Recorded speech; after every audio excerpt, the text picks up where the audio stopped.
I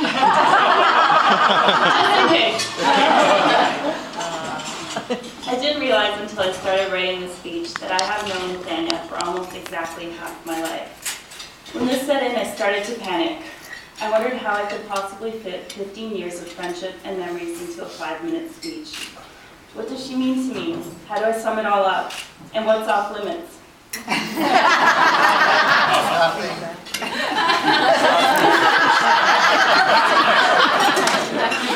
Don't go there. So naturally, I looked through some old photos, creeped Facebook, talked to her mother, went through her trash, and drew the following conclusions.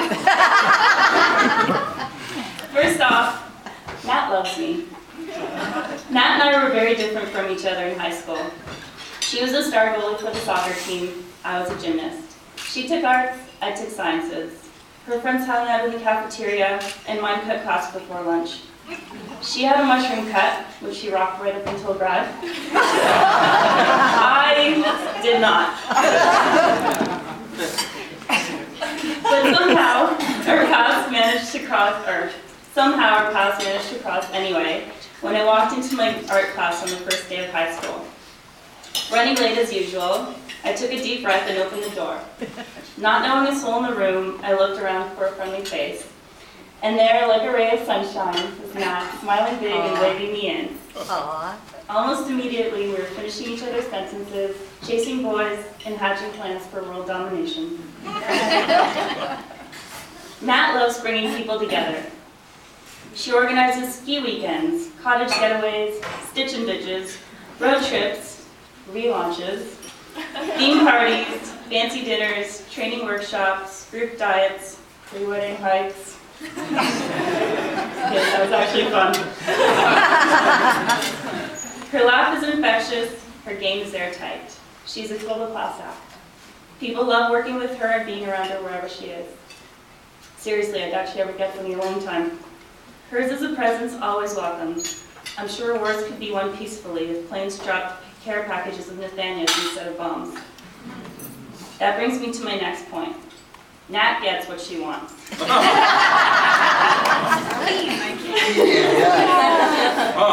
It is useless to resist her. Whatever she wants is going to happen, whether you like it or not. And if you are one of the unfortunate few daring enough to challenge her, I'm sorry to say, but you are going to lose. You are going to lose huge. She is a relentless force, like the tides. Her logic is too sound, her wit is too quick, her blackmail is too black. Even as you try to resist repeatedly, you still find yourself drinking and dancing to exhaustion, skinny dipping in cold water, running ridiculous distances for fun, stroking kittens you're allergic to, celebrating your 30th birthday in Vegas, knitting, wearing animal print in public, going on a date with a random man because she had phoned him up pretending to be you,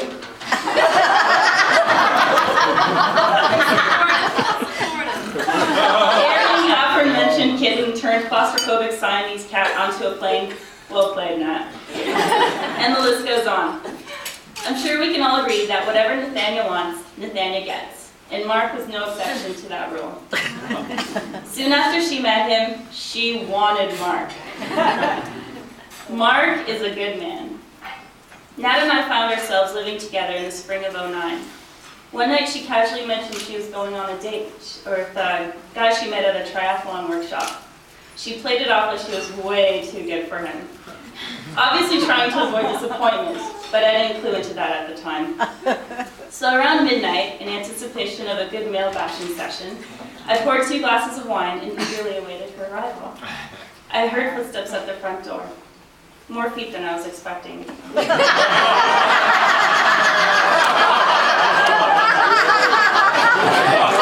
And laughing. I made no assumptions. Maybe he had to use the bathroom, or maybe Nat had convinced him to do our laundry.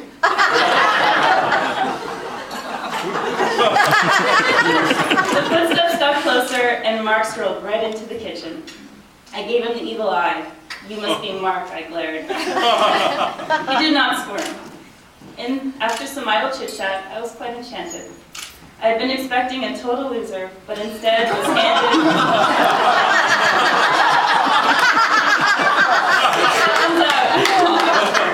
but instead was given a handsome, charming, stylish young man, willing, capable, and prepared to take care of my beautiful friend.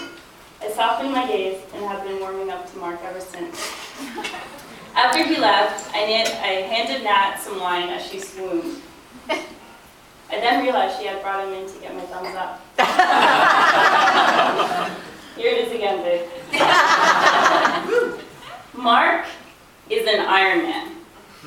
Since that first training session, the couple continued to fancy the 3.8-kilometer swims, followed by the scenic 180-kilometer bike rides, and the relaxing full marathon sprints to the finish line. And that's just their foreplay.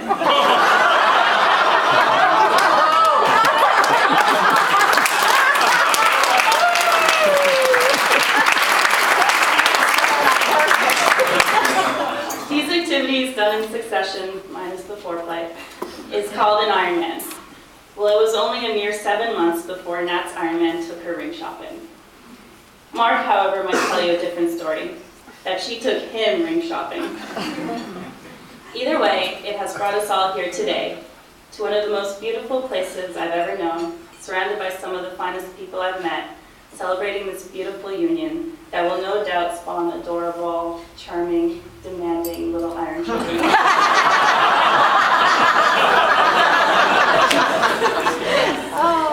The speech was easy to write because Nat is easy to love.